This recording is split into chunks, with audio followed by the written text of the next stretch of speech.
ज्यादातर financial adviser आपको एक ही सलाह देंगे, डाइवर्सिफाई डाइवर्सिफाई डाइवर्सिफाई। अपने पैसे को सैकड़ों स्टॉक्स, बॉन्ड्स और फंड्स में फैला दो, सेफ खेलो, सारे अंडे एक ही टोकरी में मत रखो। सुना सुना सा लग रहा है ना? अच्छा, क्या हो अगर मैं आपसे कहूं कि दुनिया के सबसे सफल इन्वेस्टर वॉरेन बफेट ने अपनी खरबों की दौलत ठीक इसका उल्टा करके बनाई। जब बाकी सब लोग अपना पैसा पतली पतली धाराओं में बहा रहे थे, बफेट अपना पूरा निवेश सिर्फ मुट्ठी भर कंपनियों में केंद्रित कर रहे थे। एक वक्त था जब उन्होंने अपनी कंपनी बर्कशायर हाथवे के पूरे स्टॉक पोर्टफोलियो का 40% से ज्यादा पैसा सिर्फ एक कंपनी एप्पल में लगा दिया था। सिर्फ एक कंपनी। क्या ये आपको पागलपन नहीं लगता? लगना भी चाहिए, क्योंकि ये उस हर उसूल के खिलाफ है जो आपको निवेश के बारे में सिखाया गया है। लेकिन असली बात जो आपका दिमाग हिला देगी वो ये है कि बफेट ने अपनी दौलत बड़े बड़े रिस्क लेकर नहीं बनाई। उन्होंने इसे अविश्वसनीय रूप से रूढ़िवादी और चयनात्मक होकर बनाया। उन्होंने एक ऐसा सिस्टम बनाया जो असल में पारंपरिक डाइवर्सिफिकेशन से ज्यादा सुरक्षित है, खासकर अगर आपकी उम्र 40 से ज्यादा है और आपके पास बड़ी गलतियों से उभरने के लिए दशकों का समय नहीं है। मैंने बफेट की निवेश की फिलॉसफी को समझने में सालों लगाए हैं और मैंने उन 5 मूल सिद्धांतों की पहचान की है जो उनके इस दृष्टिकोण को इतना शक्तिशाली बनाते हैं। ये किसी फाइनेंस की किताब के कोरे सिद्धांत नहीं हैं, ये वही सटीक रणनीतियां हैं जिन्होंने नेब्रास्का के एक लड़के को दुनिया के सबसे अमीर लोगों में से एक बना दिया। और सबसे अच्छी बात, आप इन सिद्धांतों को अभी इसी वक्त लागू कर सकते हैं, चाहे आपके पास शुरू करने के लिए कितना भी पैसा हो। पहला और सबसे महत्वपूर्ण कदम, अपनी व्यक्तिगत दौलत की सीमा को पहचानिए। यहीं पर ज्यादातर लोग पूरी तरह से गलती कर जाते हैं। उन्हें लगता है कि निवेश का मतलब अगला हॉट स्टॉक ढूंढना या किसी गुरु की बताई टिप को फॉलो करना है। लेकिन बफेट का पहला नियम क्रूरता की हद तक सरल है। सिर्फ उसी चीज में निवेश करें जिसे आप गहराई से समझते हैं। वो इसे आपका सर्कल ऑफ कॉम्पिटेंस यानी समझ का दायरा कहते हैं, और यही हर चीज की नींव है। इसे ऐसे सोचिए, आप अपनी कार का इंजन ठीक करने के लिए किसी प्लम्बर को तो नहीं बुलाएंगे, है ना? फिर भी ज्यादातर लोग अपने निवेश के साथ ठीक यही कर रहे हैं। वे हेल्थ केयर सेक्टर में काम करते हुए टेक स्टॉक्स खरीद रहे हैं, या कभी किराए की प्रॉपर्टी न रखने के बावजूद रियल एस्टेट में कूद रहे हैं। मैंने ये सबक 2018 में बहुत दर्दनाक तरीके से सीखा था। मैं ऑटोमोटिव इंडस्ट्री में काम कर रहा था। मेरे पास 20 साल का अनुभव था। मैं सप्लाई चेन, डीलर्स, पूरे इकोसिस्टम को जानता था। लेकिन जो मैं समझता था उसमें निवेश करने के बजाय मैं क्रिप्टो और पेनी स्टॉक्स के पीछे भाग रहा था, क्योंकि हर कोई उन्हीं की बातें कर रहा था। 6 महीने में लगभग 10-12 लाख का नुकसान हुआ, क्योंकि मैं अपनी समझ के दायरे से बाहर खेल रहा था। अपनी सीमा को ऐसे पहचानिए। सबसे पहले अपने करियर को देखिए। आपने सबसे ज्यादा समय कहां बिताया है? कौन सी इंडस्ट्री को आप अंदर से समझते हैं? अगर आप 15 साल से कंस्ट्रक्शन में हैं, तो आप बिल्डिंग मटेरियल, मजदूरी की लागत, मौसमी उतार चढ़ाव को समझते हैं। ये वो कीमती जानकारी है जो ज्यादातर निवेशकों के पास नहीं होती। दूसरा, अपनी रुचियों और जुनून की जांच करें। मेरे एक पड़ोसी रमेश जी 30 साल से घर पर ही शौकिया तौर पर बियर बनाते थे, जब भारत में क्राफ्ट बियर का चलन शुरू भी नहीं हुआ था। जब बीरा 91 जैसी कंपनियां बढ़ने लगीं, तो वो बाजार की नब्ज को किसी भी बड़े एनालिस्ट से बेहतर समझते थे। तीसरा, अपने नेटवर्क का आकलन करें। आप किसे जानते हैं जो आपको ऐसी अंदरूनी जानकारी दे सकता है जो दूसरों के पास नहीं है? आपके रिश्ते नाते आपको ऐसी खुफिया जानकारी दे सकते हैं जो किसी भी स्टॉक न्यूज़लेटर से ज्यादा कीमती है। दिल्ली के राकेश जी का उदाहरण लीजिए। उन्होंने एक बड़े अस्पताल में 25 साल तक एडमिनिस्ट्रेशन संभाला।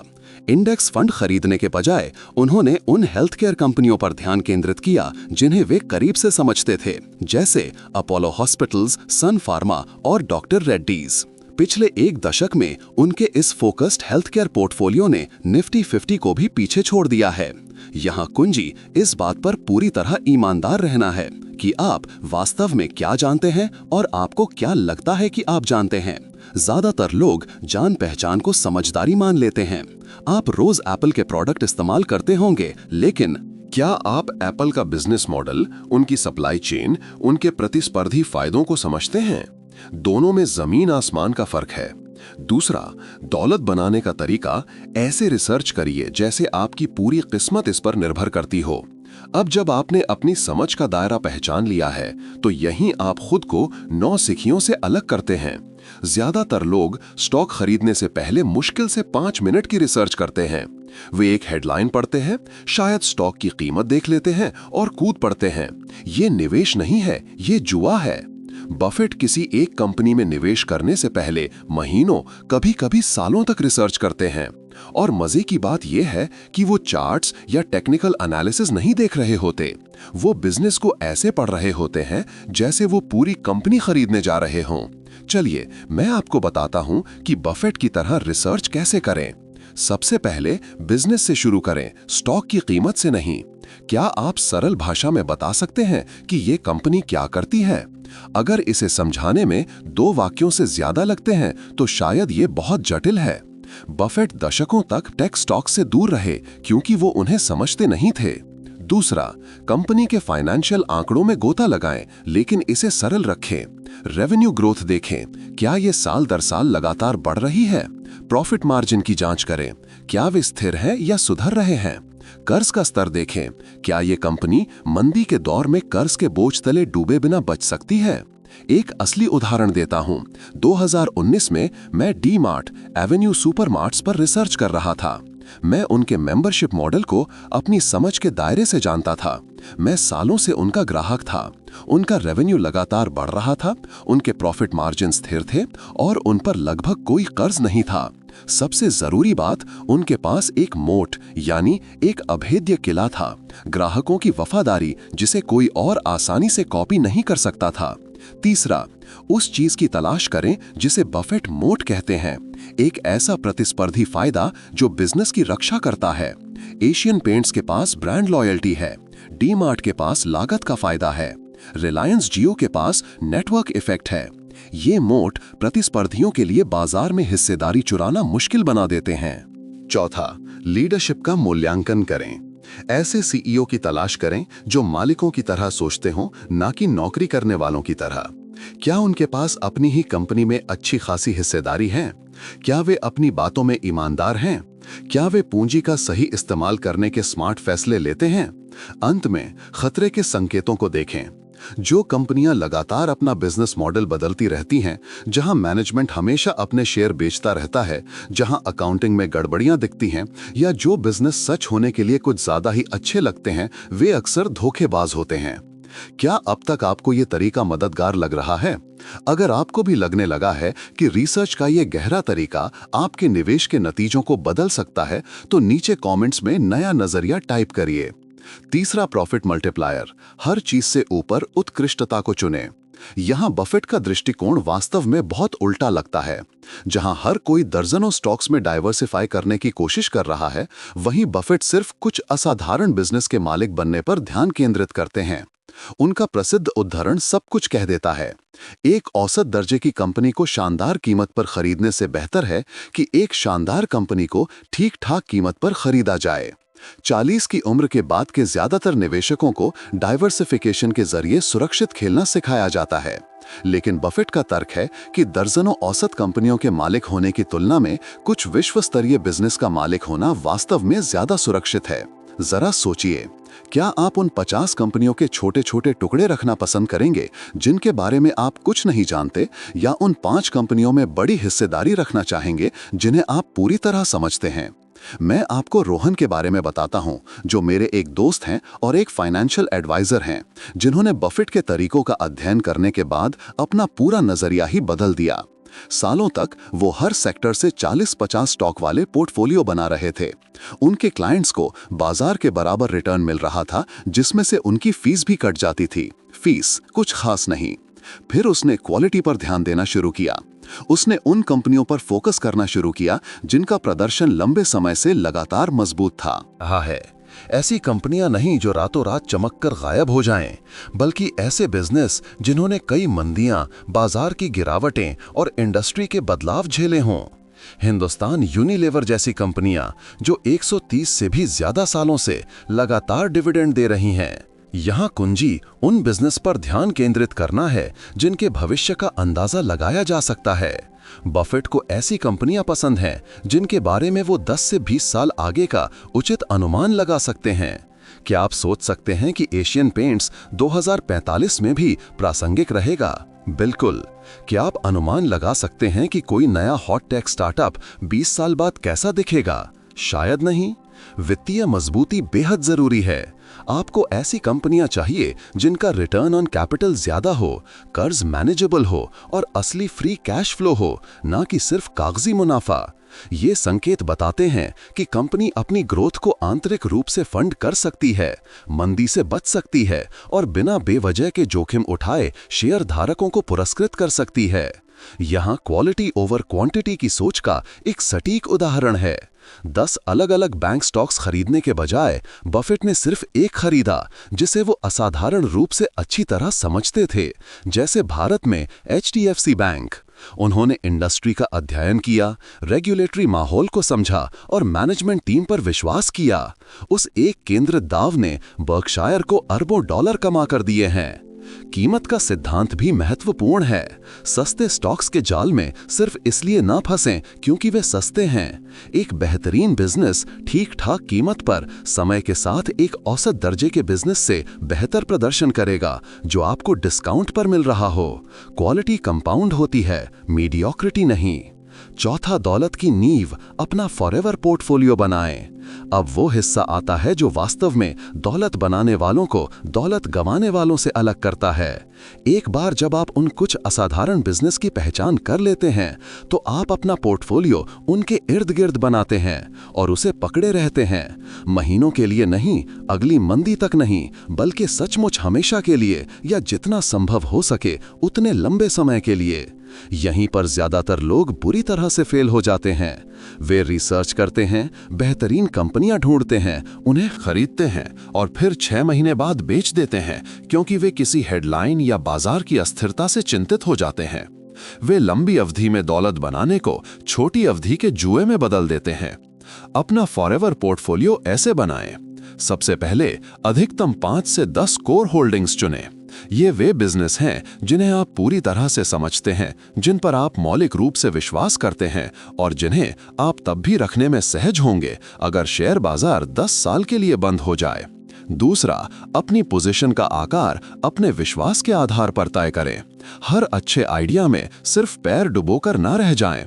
अपनी सबसे ज्यादा भरोसे वाली कंपनियों जिन्हें आप सबसे अच्छी तरह जानते हैं उनमें ज्यादा पैसा लगाएं। बफेट ने जब एक टेक्नोलॉजी कंपनी एप्पल को आखिरकार समझा तो उन्होंने बर्कशायर के स्टॉक पोर्टफोलियो का 40% से ज्यादा हिस्सा उसमें डाल दिया। मैं आपको पुणे के मेरे दोस्त प्रकाश जी की कहानी सुनाता हूं। वो एक रिटायर्ड ऑटोमोटिव इंजीनियर हैं जिन्होंने अपनी दौलत उसी चीज पर ध्यान केंद्रित करके बनाई जिसे वो सबसे अच्छी तरह जानते थे। हर सेक्टर में डाइवर्सिफाई करने के बजाय उन्होंने उन इंडस्ट्रियल कंपनियों पर ध्यान केंद्रित किया जिन्हें वो अपने दशकों के अनुभव से समझते थे, जैसे Larsen and Toubro, L&T, Tata Motors और महिंद्रा एंड महिंद्रा। उनके अच्छे सालों के दौरान प्रकाश जी ने अपने विश्वास के स्तर के आधार पर अपनी पोजीशन का आकार तय किया। उनकी सबसे बड़ी होल्डिंग्स L&T में थी क्योंकि वो उनके प्रोजेक्ट्स, उनके बाजारों और उनके प्रतिस्पर्धी फायदों को किसी भी फाइनेंशियल एनालिस्ट से बेहतर समझते थे। उस केंद्रित दृष्टिकोण ने उन्हें इतना अमीर बना दिया जितना कोई भी डाइवर्सिफाइड पोर्टफोलियो कभी नहीं बना सकता था। तीसरा, ओवर ट्रेडिंग के दौलतनाशक से बचें। हर बार जब आप एक विजेता को बेचते हैं तो आप टैक्स चुकाते हैं और भविष्य की कंपाउंडिंग खो देते हैं। आप जितनी देर तक एक बेहतरीन कंपनी को होल्ड करते हैं उतना ही ज्यादा समय और कंपाउंडिंग आपके पक्ष में काम करते हैं। बफेट का 1980 के दशक का कोका कोला निवेश अब सिर्फ सालाना डिविडेंड से ही $700 मिलियन से ज्यादा कमाता है। चौथा, अपनी होल्डिंग्स की समय समय पर समीक्षा करें लेकिन उसके प्रति जुनूनी ना हो। हर तिमाही या साल में ये सुनिश्चित करने के लिए समीक्षा करें कि बिजनेस के फंडामेंटल्स नहीं बदले हैं। खुद से पूछें, क्या ये अभी भी एक शानदार बिजनेस है? क्या इसका नेतृत्व अभी भी सक्षम लोगों के हाथ में है? क्या इसके वित्तीय आंकड़े अभी भी मजबूत हैं? अगर हाँ, तो कुछ न करें। इन पोर्टफोलियो निर्माण सिद्धांतों में से कौन सा आपकी वर्तमान स्थिति से सबसे ज्यादा मेल खाता है? क्या आप बहुत ज्यादा ट्रेड करते हैं या आपको कंसंट्रेशन में संघर्ष करना पड़ता है? अपनी सबसे बड़ी चुनौती नीचे कमेंट्स में जरूर साझा करें। पांचवां, दौलत का रक्षक। अरबपतियों की तरह अपने डाउनसाइड को बचाएं। यहाँ वॉरेन बफेट के बारे में कुछ ऐसा है जो आपको हैरान कर सकता है। $100 बिलियन से ज्यादा की संपत्ति के बावजूद वो पैसा न गंवाने को लेकर पूरी तरह से जुनूनी है। उनका पहला नियम सचमुच है, कभी पैसा मत गंवाओ। और नियम नंबर 2 है, कभी नियम नंबर 1 को मत भूलो। 40 के बाद ये और भी ज्यादा महत्वपूर्ण हो जाता है। आपके पास बड़ी गलतियों से उभरने के लिए दशकों का समय नहीं है। आप अपना आधा पोर्टफोलियो खोने और अगले 10 साल उसे वापस पाने की कोशिश में बिताने का जोखिम नहीं उठा सकते। असली दौलत की सुरक्षा वहीं से शुरू होती है जब आप सिर्फ उसी चीज में निवेश करते हैं जिसे आप गहराई से समझते हैं। अगर आप ये नहीं बता सकते कि एक कंपनी क्या करती है, वो पैसा कैसे कमाती है और 10 साल बाद भी वो क्यों मायने रखेगी, तो आपको उसका मालिक नहीं होना चाहिए। जटिलता मतलब खतरा, सरलता मतलब नियंत्रण। मैंने ये सबक 2008 के वित्तीय संकट के दौरान अपने पड़ोसी तरुण जी को देखकर सीखा। उन्होंने उन कॉम्प्लेक्स डेरिवेटिव्स या फर्जी स्कीम में निवेश किया था जिनकी सलाह उनके ब्रोकर ने दी थी। जब बाजार ढह गया तो तरुण जी ने 20-25 लाख रुपए से ज्यादा गंवा दिए, क्योंकि वो समझते ही नहीं थे कि उन्होंने क्या खरीदा है। वहीं उनका दोस्त, जिसके पास मारुति सुजुकी और एशियन पेंट्स जैसे सरल बिजनेस थे, संकट से ठीक ठाक निकल गया। बफेट हर समय अरबों डॉलर कैश में रखते हैं, इसलिए नहीं कि वो निवेश करने से डरते हैं, बल्कि इसलिए कि वो धैर्यवान हैं। पर्याप्त कैश रखने से आपको 2 बड़े फायदे मिलते हैं। पहला, आपको बाजार में गिरावट के दौरान कभी भी निवेश बेचने के लिए मजबूर नहीं होना पड़ता। और दूसरा, आप तब खरीद सकते हैं जब दूसरे घबरा रहे हों। एक व्यावहारिक उदाहरण, मार्च 2020 की गिरावट के दौरान ज्यादातर निवेशक मार्जिन कॉल को पूरा करने या खर्चों को कवर करने के लिए अपनी पोजीशन बेचने पर मजबूर थे। लेकिन अगर आपने 6 से 12 महीने का कैश रिजर्व बनाए रखा होता तो आप अविश्वसनीय छूट पर क्वालिटी कंपनियां खरीद सकते थे। कर्ज लेकर निवेश करने से पूरी तरह बचें। बफेट निवेश करने के लिए कभी पैसा उधार नहीं लेते और आपको भी नहीं लेना चाहिए। 40 के बाद मार्जिन डेट या लेवरेज विनाशकारी हो सकता है। आपको स्थिरता और स्थिर विकास की जरूरत है, ना कि एड्रेनलिन से भरे सट्टे की। उन अवसरों से बेहद सावधान रहें जो सच होने के लिए बहुत अच्छे लगते हैं। आकर्षक ग्रोथ स्टॉक्स, क्रिप्टो करेंसी स्कीमें या जटिल वित्तीय उत्पाद अक्सर लुभावने लगते हैं, खासकर जब हर कोई उनके बारे में बात कर रहा हो। लेकिन बफेट का दर्शन सरल है। आपको हर गेंद पर बल्ला घुमाने की जरूरत नहीं है। अपने पोर्टफोलियो का निर्माण करके एक मनोवैज्ञानिक सुरक्षा जाल बनाएं, ताकि बाजार की गिरावट आपकी नींव को हिला न सके। खुद से ये सवाल पूछें, अगर कल बाजार 30% गिर गया तो क्या मुझे कुछ भी बेचने के लिए मजबूर होना पड़ेगा? अगर जवाब हाँ है तो आप जरूरत से ज्यादा जोखिम में हैं और आपको जोखिम कम करने की जरूरत है। छठा, सिस्टम बिल्डर, अपना व्यक्तिगत वेल्थ ऑपरेटिंग सिस्टम बनाएं। अब यहाँ सब कुछ एक साथ आता है। एक बेहतरीन रणनीति बेकार है अगर उसे लगातार लागू करने के लिए कोई सिस्टम ना हो। 40 के बाद सफलता सिस्टम से आती है, ना कि पल में लिए गए फैसलों से। सबसे पहले अपने लिए एक त्रैमासिक निवेशक दिवस बनाएं। अपनी कोर होल्डिंग्स की समीक्षा करने के लिए हर 90 दिनों में 2 से 3 घंटे ब्लॉक करें। क्या कोई बड़ी खबर, नेतृत्व में बदलाव या प्रतिस्पर्धी खतरे आए हैं? अपनी किसी एक कंपनी की कम से कम एक वार्षिक रिपोर्ट या शेयर धारक पत्र पढ़ें। ये कुछ करने का समय नहीं है, ये पुष्टि करने का समय है कि आप अभी भी सही बिजनेस में हैं। ज्यादातर समय सही एक्शन कोई एक्शन न लेना ही होता है। दूसरा, अपनी हर होल्डिंग के लिए अपनी निवेश थीसिस लिखें। किसी कंपनी को खरीदने या होल्ड करना जारी रखने से पहले 3 से 5 वाक्यों का सारांश लिखें। कंपनी क्या करती है? आप इसमें लंबे समय तक क्यों विश्वास करते हैं? आपको क्या बेचने पर मजबूर करेगा? ये भावनाओं को बाहर रखता है और अनुशासन को अंदर। तीसरा, निवेश में एक और रुपया जोड़ने से पहले अपने सुरक्षा जाल को स्वचालित करें। सुनिश्चित करें कि आपके पास 6 से 12 महीने का इमरजेंसी कैश, ठोस बीमा कवरेज और कोई ज्यादा ब्याज वाला कर्ज नहीं है। ये नींव आपको अटूट बनाती है और आपको डर से नहीं बल्कि मजबूती से निवेश करने देती है। चौथा, कुछ न करने को अपना डिफॉल्ट एक्शन बनाइए। एक बार जब आप अपना फोकस्ड पोर्टफोलियो बना लेते हैं तो आपका डिफॉल्ट एक्शन निष्क्रियता होना चाहिए। केवल तभी बदलाव करें जब आपने पूरी तरह से रिसर्च की हो, बिजनेस में भौतिक परिवर्तन देखे हों या असामान्य रूप से अच्छे अवसर पाए हों। ये बफेट का गुप्त हथियार है। जब हर कोई घबरा रहा हो या ट्रेंड्स का पीछा कर रहा हो, तब अपने हाथों पर बैठने का अनुशासन। धैर्य वो सबसे ज्यादा मुनाफे वाला कौशल है जिसे आप एक निवेशक के रूप में विकसित कर सकते हैं।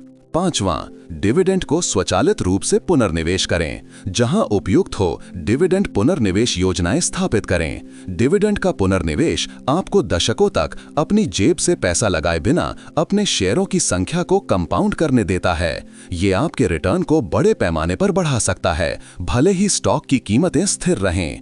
बफेट का कोका कोला निवेश इसका एक आदर्श उदाहरण है। उन्होंने 1980 के दशक में स्टॉक खरीदा और कभी एक भी शेयर नहीं बेचा। आज उनका मूल निवेश सालाना $700 मिलियन से ज्यादा का डिविडेंड पैदा करता है। ये डिविडेंड पुनर्निवेश और लंबी अवधि की होल्डिंग की शक्ति है। 1 से 10 के पैमाने पर 40 के बाद दौलत बनाने की आपकी समझ के लिए बफेट के सिस्टम का ये विश्लेषण कितना मूल्यवान रहा है। अपनी रेटिंग नीचे कमेंट्स में बताएं। मैं हर एक कमेंट पढ़ता हूं। खरबों की सच्चाई जिसे ज्यादातर लोग कभी स्वीकार नहीं करेंगे। यहाँ वो बात है जो इस रणनीति को ज्यादातर लोगों के लिए बिल्कुल पागलपन भरी लगती है। ये आपसे उस हर प्रवृत्ति के खिलाफ जाने की मांग करती है जिसे वित्तीय उद्योग ने आपके अंदर प्रोग्राम किया है। वे चाहते हैं कि आप डाइवर्सिफाइड, सक्रिय रहें और फीस का भुगतान करें। बफेट का दृष्टिकोण आपको केंद्रित, धैर्यवान और आत्मनिर्भर बनाता है। वित्तीय उद्योग तब पैसा कमाता है जब आप ट्रेड करते हैं, जब आप घबराते हैं, जब आपको उनके मार्गदर्शन की जरूरत होती है। वे तब पैसा नहीं कमाते जब आप 5 बेहतरीन कंपनियां खरीदते हैं और उन्हें 20 साल तक रखते हैं। इसीलिए वे आपको ये तरीका कभी नहीं सिखाएंगे। लेकिन यहाँ वो वास्तविकता है जिसे 40 से ज्यादा उम्र के ज्यादातर लोगों को समझने की जरूरत है। आपके पास अब औसत रिटर्न के लिए समय नहीं है। आप पारंपरिक डाइवर्सिफिकेशन के साथ सुरक्षित खेलने का जोखिम नहीं उठा सकते, जो औसत परिणामों की गारंटी देता है। आपको असाधारण बिजनेस से असाधारण रिटर्न की जरूरत है और इसके लिए असाधारण फोकस की आवश्यकता है। जो लोग 40 के बाद वास्तविक दौलत बनाते हैं, वे इस सच्चाई को समझते हैं। वे अपने पोर्टफोलियो में हर किसी के लिए सब कुछ बनने की कोशिश करना बंद कर देते हैं। वे जो सबसे अच्छा जानते हैं उस पर क्रूरता से केंद्रित हो जाते हैं। वे रिसर्च के माध्यम से विश्वास बनाते हैं। वे अपने दांव क्वालिटी पर केंद्रित करते हैं। वे धार्मिक रूप से अपने डाउनसाइड की रक्षा करते हैं और वे ऐसे सिस्टम बनाते हैं जो बिना लगातार ध्यान दिए काम करते हैं। यह जल्दी अमीर बनने के बारे में नहीं है, यह व्यवस्थित रूप से अमीर बनने के बारे में है। यह उस दौलत का निर्माण करने के बारे में है जो टिकती है, जो कंपाउंड होती है, जो आपको सिर्फ एक बड़े पोर्टफोलियो स्टेटमेंट के बजाय वास्तविक वित्तीय स्वतंत्रता देती है। चुनाव आपका है। आप वही करना जारी रख सकते हैं जो हर कोई करता है और वही औसत परिणाम प्राप्त कर सकते हैं जो ज्यादातर लोगों को मिलते हैं, या आप उस रणनीति को अपना सकते हैं जिसने वॉरेन बफेट को इतिहास के सबसे धनी व्यक्तियों में से एक बना दिया है। क्या आप इस तरह की और सामग्री देखना चाहते हैं? क्या आप चाहते हैं कि मैं उन अन्य धन निर्माण रणनीतियों का विश्लेषण करूं जो विशेष रूप से 40 से ज्यादा उम्र के लोगों के लिए काम करती हैं?